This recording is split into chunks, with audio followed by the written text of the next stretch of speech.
Sugar இருக்கா இல்லைங்கிறது test பண்ணால் தான் தெரியும். அப்போது டெஸ்ட் பண்ணுறதுங்கிறது எவ்வளோ முக்கியமான வேலை. அப்படி இருக்கும்பொழுது எத்தனை பேர் தானாக போய் டெஸ்ட் பண்ணுவான்? சரிடா நம்ம வயசு 35 நம்ம போய் பார்த்துக்குவோம் என்னென்ட்டு, நம்ம பிபி இருக்கா சுகர் இருக்கான்னு பார்த்துருவோம். யாராவது போவானே? கொஞ்சம் பணங்கனா வச்சுருக்கிறவன், கொஞ்சம் நல்லா வசதியாக இருக்கிற என்ன செய்வான், நிறைய ஜாக்கிரதையாக உடம்பு வச்சுக்கணும், நிறைய நாள் இருக்கணும்லாம் ஆசைப்பட்டா வளைஞ்சிவான். நிறைய பேர் என்ன செய்வாங்கன்னா அதை கட்டுறா இன்னும் கதை விட்டுருக்காங்க, நம்ம உடம்பு போகணும்னு போயிட்டே இருக்கும். அதுதான் பெரிய டேஞ்சர்.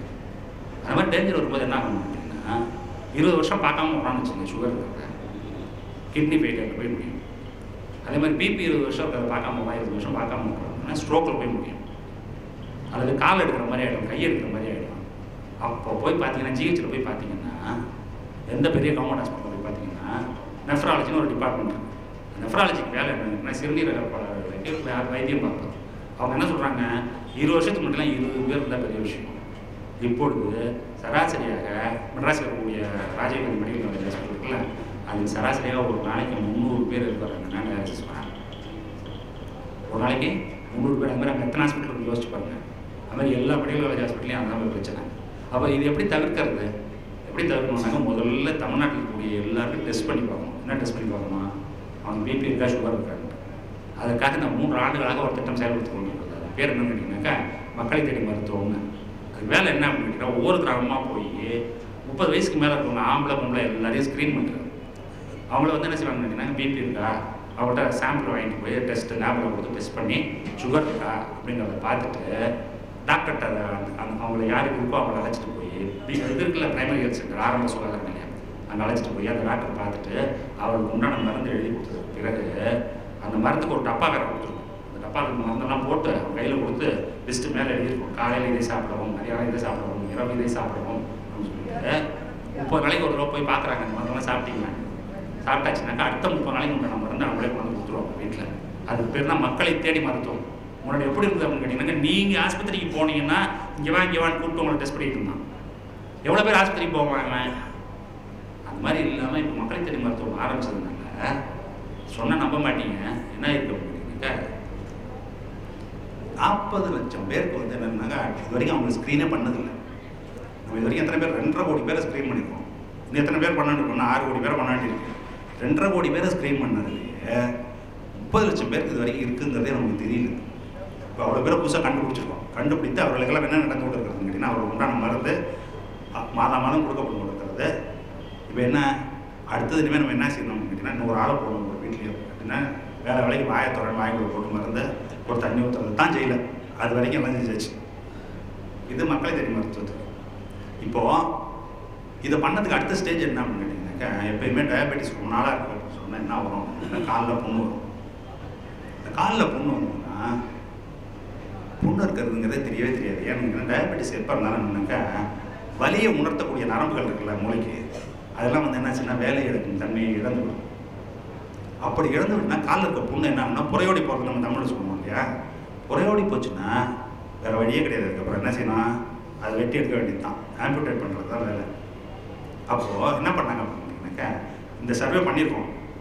ஒரு மாவட்டத்தை எடுப்போம். அந்த மாவட்டத்தில் டயபெட்டிஸ் இருக்கவங்க எத்தனை லிஸ்ட்டு எடுக்கும்போது இல்லை எடுத்துகிட்டு அந்த யாரெல்லாம் அந்த டயபெட்டிஸ் இருக்குன்னு சொல்லியிருக்கோம் அவங்களெல்லாம் கூட்டிகிட்டு வா, அவன் காலெல்லாம் பாரு, காலில் யாருக்காவது புண்ணு இருக்கான்னு பாரு அப்படின்னு பார்த்தா என்னாச்சு தெரியுமா? அதில் ஒரு மாவட்டம் தஞ்சை மாவட்டம் தான் ஃபஸ்ட்டு ட்ரையல் பண்ணி பார்த்ததில்ல 100 பேருக்கு அங்கே டயபெட்டிஸ் இருக்குன்னா 20 பேருக்கு என்ன அப்படின்னா காலில் புண்ணு இருக்குது.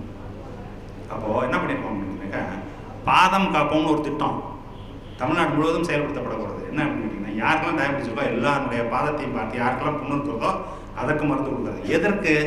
நான் சொன்ன பார்த்தீங்களா முன்னாடி, அந்த பாதத்தை அவன் சரி பண்ணல அப்படின்னு சொன்னோம்னாக்கா 5 வருஷத்துலேயே 6 வருஷத்துல என்ன ஆகும்? கால் எடுக்க வேண்டியது தான்.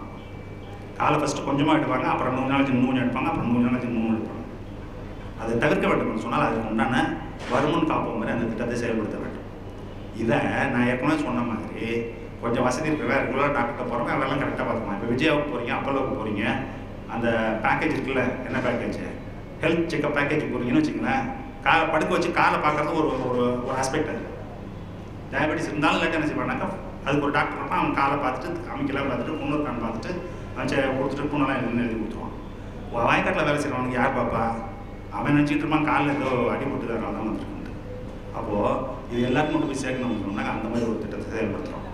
அதற்கு பிறகு ஹார்ட் அட்டாக் சொன்னால பிபிக்கு சுகர்லாம் பண்ணியாச்சு. இப்போ ஹார்ட் அட்டாக் வந்து முன்னாடி எப்படி இருந்தது அப்படின்னு கேட்டீங்கன்னாக்கா, ஹார்ட் அட்டாக் வந்து என்ன பண்ணுறது தெரியும், என்ன செய்வாங்க, ஜீரண கோளாறு நினச்சிட்டு ஏதாவது சோடா வாங்கி வச்சு உள்ள படுத்துருக்கலாம். இப்போ என்ன சொல்கிறோம் அப்படின்னா, லேசாக வலி இருந்தாலோ மயக்கம் இருந்தாலோ 108க்கு ஃபோன் பண்ணுவாங்க. 108க்கு ஃபோன் பண்ணால் 108 உடனே வந்து அழைச்சிட்டு போகிறதுங்கிறது இல்லை. 108ல் எப்படி பண்ணியிருப்பாங்க அப்படின்னா, 108ல் வரக்கூடிய அட்டெண்டர் இருக்காங்கல்ல, அவங்க உடனே என்ன செய்வாங்க அப்படின்னா, மயக்கம் வருதா வேர்க்குதா அப்படிங்கிறத பார்த்துட்டு ஒவ்வொரு மாவட்டத்திற்கும் ஒரு கார்டியாலஜிஸ்ட் இருக்கார். அவர் என்ன வேலை அப்படின்னு கேட்டிங்கனாக்கா, அவர் கையில் அந்த ஃபோன் நம்பர் வந்து அந்த 108 இருக்க எல்லா அட்டெண்டர்ட்டையும் இருக்கும். அவன் என்ன செய்வாங்க அப்படின்னா, அந்த பேஷண்ட்டை பார்த்த உடனே நேராக அவருக்கு தான் ஃபோன் பண்ணுவாங்க. ஃபோன் பண்ணால் பார்த்தாங்க, இவர் இந்த ஊரில் இருக்காரு, இப்போ வயசு இது, இந்த அம்மாவுக்கு இந்த வயசு ரொம்ப வேர்க்குது அப்படின்னு. அவர் அங்கேருந்து 4 கேள்வி கேட்பார் டாக்டர். கேட்டதுக்கு பிறகு அந்த 108லேயே ஒரு கேப்ஸ் இது வச்சுருக்காங்க, மருந்து பேக்கேஜ். எப்படின்னா இந்த சஸ்பிஷன் இருக்குன்னு வச்சுக்கோங்க, ஹார்ட் அட்டாக் இருக்குன்னு சஸ்பெக்ட் பண்ணாங்கனாலே அந்த மருந்தை வந்து வாங்கிக்குள்ள போட்டு தண்ணி ஊற்றிடுவாங்க. உடனே போட்டாலும் என்ன கேட்டிங்கன்னா, அது இன்னும் அக்ரவேட் ஆகாது. அடுத்த 10 நிமிஷத்துலேயோ 15 நிமிஷத்துலேயோ பக்கத்தில் இருக்கக்கூடிய ஆரம்ப சுகாதார நிலையம் அங்கே போனீங்கன்னா, அங்கே இருக்கக்கூடிய நர்ஸோ டாக்டர் என்ன செய்வாங்கனாக்கா, அதுக்கு ஒரு ஊசி வச்சுருக்காங்க. அந்த ஊசியை போட்டுருவாங்க.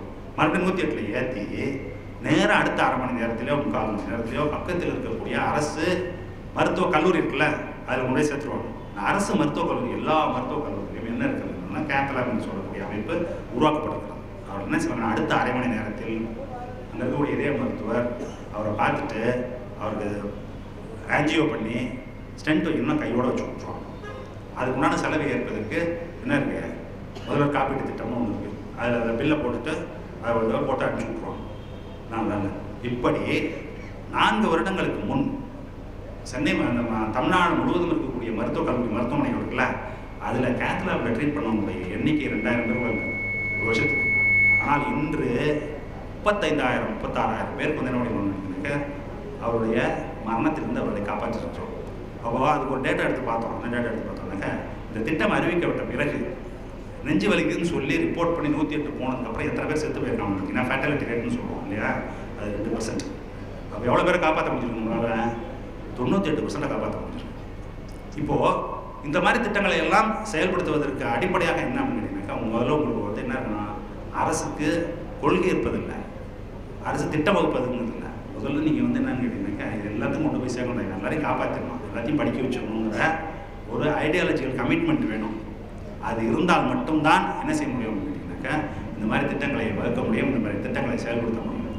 அப்போது இது ஏன் நம்ம இதை செய்கிறோம் அப்படின்னா, நம்ம ஆரம்பத்தில் நான் உங்களுக்கு சொல்வது போல் 100 வருடங்களுக்கு முன் நாம் துவக்கிய பொழுது என்ன சொன்னோம் அப்படின்னா, நாங்கள் மாற்று ஒன்றை ஏற்படுத்த போகிறோம். அந்த மாற்று என்னவாக இருக்கும் சொன்னால், எல்லோருக்கும் எல்லாமானதாக இருக்கும்.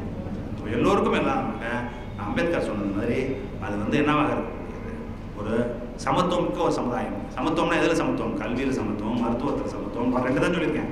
எனக்கு டைம் இருந்ததுன்னா இன்னும் 2 மணி நேரத்துக்கு கூட சொல்ல முடியும் என்னால், என்னென்ன சமத்துவத்தை ஏற்படுத்த முயற்சி பண்ணுறோம். அப்படி இதையெல்லாம் செய்வதன் வழியாக என்ன செய்கிறோம் அப்படின்னாக்கா, இந்த மக்களுடைய வாழ்க்கை தரம் இருக்குல்ல, அந்த வாழ்க்கை தரத்தை உயர்த்துவது. அந்த வாழ்க்கை தரம் அப்படிங்கிறது குவாலிட்டி ஆஃப் லைஃப்னு சொல்கிறோம் இல்லையா. நம்ம என்ன நினச்சிட்டு இருக்கோம் அப்படின்னாக்கா, நீங்கள் ஏதோ BMW காரில் போனால் தான் வாழ்க்கை தரம் உயர்றதுன்னு. சுகர் வந்ததுக்கப்புறம் காலை வெட்டாமல் இருந்து நல்லா 4 காலம் இருந்தாலே அது என்ன BMW காரில் போகிறத விட இன்னும் பெட்டர் லைஃப் அது இல்லையா. பிரியாணி சாப்பிட்டாலும் சாப்பாடா, டயபெட்டிஸ் இருந்து மருந்து சாப்பிட்டு ஒழுங்காக இருந்தீங்கன்னா இன்னும் 30 வருஷம் இருக்கலாம் அப்படின்னு சொன்னாக்கா, அதுதான் பெட்டர் குவாலிட்டி ஆஃப் லைஃப். அந்த மாதிரி இந்த குவாலிட்டி ஆஃப் லைஃப் இம்ப்ரூவ்மெண்ட் அப்படிங்கிறது இருக்குல்ல. இப்போ ஹார்ட் அட்டாக் வருது அப்படின்னு சொன்னாக்கா, அவனை காப்பாற்றுறோம்னு சொன்னால் அந்த குடும்பத்தினுடைய கதியை யோசிச்சு பாருங்க. 40 வயசில் ஒருத்தர் ஹார்ட் அட்டாக் வருது, பொண்டாட்டி பிள்ளை கதி என்ன ஆகும். அப்படி இவருடைய வாழ்க்கை தரத்தை உயர்த்துவது, வாழ்க்கையினுடைய குவாலிட்டி ஆஃப் லைஃப் அதை இம்ப்ரூவ் செய்வது அப்படிங்கிறது எல்லாத்துக்குமான ஒரு முயற்சி அப்படிங்கிறது தான் வந்து நாம் தொடர்ந்து பயணித்து கொண்டிருக்கிறோம். இதை நிறைய பேர் என்ன சொல்கிறாங்க அப்படின்னா, இந்த நாள் சுப்ரீம் கோர்ட் ஜட்ஜ் பேசியிருக்காரு. என்ன பேசியிருக்காரு அப்படின்னா, புதிதாக நம்ம வந்து ஒரு பாராசிட்டிக் கிளாஸை உருவாக்குறோம் அப்படின்னா, ஒட்டுண்ணிகள் அப்படிங்கிற ஒரு இது இருக்குல்ல, அதாவது அதுக்குன்னு தனியாக என்ன செய்ய முடியாதுனாக்கா, அது உண்டான உணவை அதனால் உற்பத்தி செய்து சாப்பிட முடியாது. அதுக்கு பதில் அது என்ன செய்யும் அப்படின்னா, ஏதோ ஒரு தாவரமோ ஒரு மிருகமோ அதன் மேல் அது உட்கார்ந்து கொண்டு அது உற்பத்தி செய்யக்கூடிய உணவு இருக்குல்ல, அதை இது சாப்பிட்டுட்டு வாழ்ந்துட்டு இருக்கோம். அதுக்கு பேர் தான் ஒட்டுண்ணிகள். அவர் அந்த ஜட்ஜி சொல்கிறார், சுப்ரீம் கோர்ட் ஜட்ஜி என்னென்னா, இந்த மாதிரி இலவசங்கள்லாம் கொடுத்து மக்களை வந்து நம்ம என்ன செஞ்சுட்டு இருக்கோம், ஒட்டுண்ணிகளாக வளர்த்து கொண்டு இருக்கிறோமா அப்படின்ட்டு. இது வந்து ஒட்டுண்ணிகளை வளர்ப்பதாது அந்த கேள்விக்கு நம்ம தான் பதில் சொல்லணும். அப்போது நான் இதெல்லாம் உங்களுக்கு விளக்கமாக சொல்வதற்கு காரணம் என்னவென்று சொன்னால், நீங்கள் இதை பற்றியெல்லாம் சிந்திக்க வேண்டும். எதுக்கு சிந்திக்க வேண்டும்? நான் இதுக்கு மாற்றாக எதை வைக்கிறாங்கன்னா, மாறாதது ஒன்று இருக்கிறதுன்னு சொல்கிறார்கள். அந்த மாறாதது எது அப்படின்னு கேட்டிங்கனாக்கா, நீலாம் படிப்படியாக தான் கீழே நிற்கணும், படிக்க வரக்கூடாது, எல்லோருக்கும் எல்லாங்கிறதெல்லாம் கிடையாது, ஒரு சில பேருக்கு தான் இதெல்லாம் உண்டு, மீதியெல்லாம் என்ன செய்யணும், தட்டு தப்பாளர் எடுத்து போய் மாடியில் ஒன்று கை தட்டணும், அதுக்கு உண்டான திட்டங்களை அறிவிப்பவர்கள் தான் அதை சொல்லிக் கொடுக்கிறார்கள்.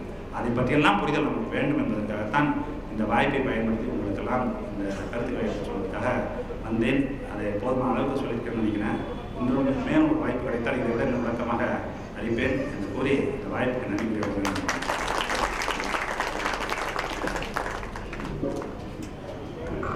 மதிப்பிற்குரிய ஆய்வறிஞர், திட்டக்குழு துணைத் தலைவர் முனைவர் ஐயா அவர்கள் உரையினுடைய 2 தளங்களை நான் புரிந்து கொள்கிறேன். அரசியல், சமூகம், கல்வி வழி நின்று பொருளாதாரத்தை புரிந்து கொள்வது ஒரு தளம். இரண்டாவது, தற்காலத்தில் தமிழக அரசால் மேற்கொள்ளப்பட்டிருக்கக்கூடிய மக்கள் நல திட்டங்கள் ஏற்பட்டிருக்கக்கூடிய நல்ல விளைவுகளை பற்றிய ஒரு தளம். இரண்டையும் அருமையாக விளக்கியிருக்கிறார். பொருள் செயல் வகையில் குறளில் வள்ளுவர் கூறுவார், செய்க பொருளை செருணர் செருக்கருக்கும் எக்கத்தனில் கூறியது இல். எந்த அரசாங்கமாயினும் பொருளாதாரத்தை மேம்படுத்திக் கொண்டால் எத்தகைய எதிரியையும் சந்திக்கலாம் என்பார் வள்ளுவர். அந்த பொருளாதாரத்தை எவ்வாறு சம்பாதித்துக் கொள்ள வேண்டும் என்று அருமையாக விளக்கினார்.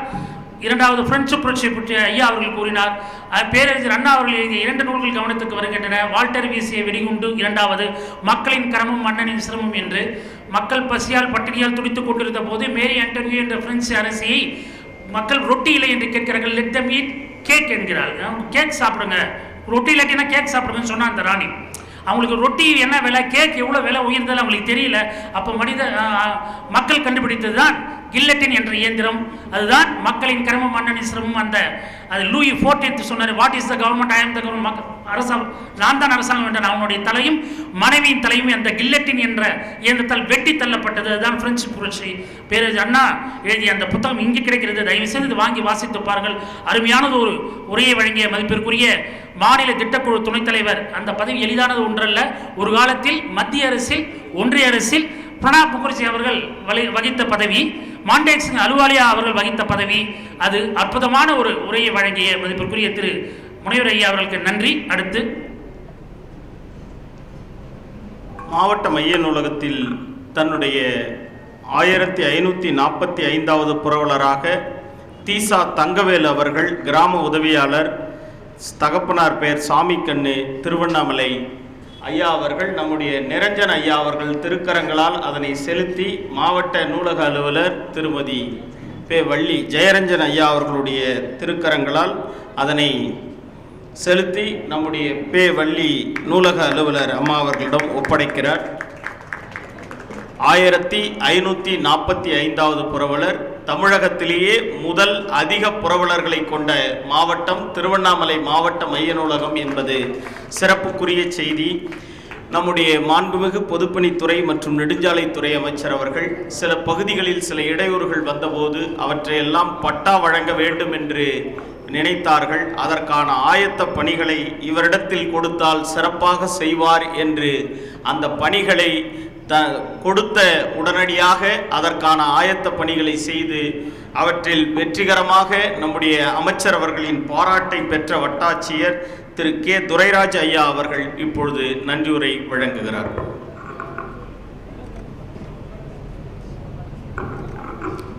அனைவருக்கும் மாலை வணக்கம்.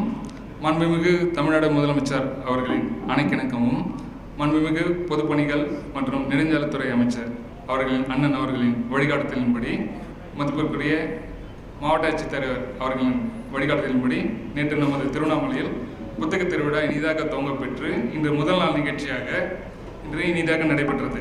இந்த நிகழ்ச்சிக்கு தலைமை பொறுப்பேற்று நடத்தி கொடுத்த மாவட்ட முதன்மை கல்வி அலுவலர் ஐயா அவர்களுக்கும், வரவேற்பு நல்கிய துணை ஆட்சியர் பயிற்சி அவர்களுக்கும், இந்த நிகழ்ச்சியில் கலந்து கொண்டு எல்லாருக்கும் எல்லாம் என்ற தலைப்பில் கடந்த அரை மணி நேரமாக பல அரிய விஷயங்களை நமக்கு எடுத்துரைத்த மதிப்பிற்குரிய தமிழ்நாடு திட்டக்குழு துணைத் தலைவர் டாக்டர் ஐயா அவர்களுக்கும், சூழலில் தமிழ் என்ற தலைப்பில் பல விஷயங்களை எடுத்துரைத்த எழுத்தாளர் சம்மன் அவர்களுக்கும், நமது மண்ணின் சிறந்த எழுத்தாளர்கள், கவிஞர்கள், பொதுமக்களாகிய வாசகராகிய பொதுமக்கள், ஊடகம், பத்திரிகை துறை, காவல்துறை இந்த நிகழ்ச்சியை நன்றாக ஏற்பாடு செய்து கொடுத்த அனைத்து அரசு துறை அலுவலர்களுக்கும் எல்லாம் வல்ல இறைவனுக்கும் மாவட்ட மையத்தின் சார்பாக நன்றியை தெரிவித்துக் கொள்கிறேன். நன்றி.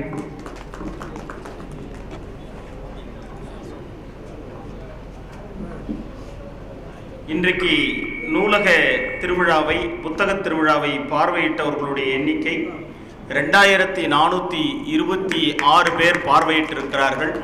அது மாணவர்களும் அனைவரும் சேர்த்து அவர்கள் ஒப்பமிட்டு சென்ற எண்ணிக்கை 2426 பேர் பார்வையிட்டிருக்கிறார்கள். அது நாளை கூடுதலாக ஆக வேண்டும் என்கிற எண்ணத்தோடு நாளை 2ஆம் நாள் இந்த கலை நிகழ்வுகளில் வரவேற்புரையினை சையத் வைசல் அகமது உதவி இயக்குனர் ஊராட்சிகள் அவர்கள் ஆற்ற இருக்கிறார். தலைமையினை எஸ் பார்த்திபன் அவர்கள் இணைப்பதிவாளர் கூட்டுறவுத்துறை திருவண்ணாமலை அவர்கள் ஆற்ற இருக்கிறார்கள்.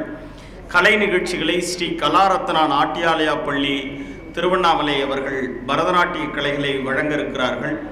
சிறப்புரை வழங்க எழுத்தாளர் காதர் ஷா அவர்கள் டிஜிட்டல் யுகத்தில் புத்தகங்களின் முக்கியத்துவம் என்கிற தலைப்பில் உரையாற்ற இருக்கிறார்கள். திருவண்ணாமலையின் இலக்கிய அடையாளம் கதை சொல்லி பவா செல்லதுரை அவர்கள் யாம் உண்போம் என்கிற தலைப்பில் உரையாற்ற இருக்கிறார்கள். நன்றியுரையினை பரமேஸ்வரன் அவர்கள் வட்டார வளர்ச்சி அலுவலர் அவர்கள் ஆற்ற இருக்கிறார்கள். எனவே நாளை தவறாது உங்கள் நண்பர்களோடு கலந்து கொள்ளுங்கள் என்கிற விழைவை உங்களிடத்தில் சொல்லி விடைபெறுகிறோம். நன்றி, வணக்கம்.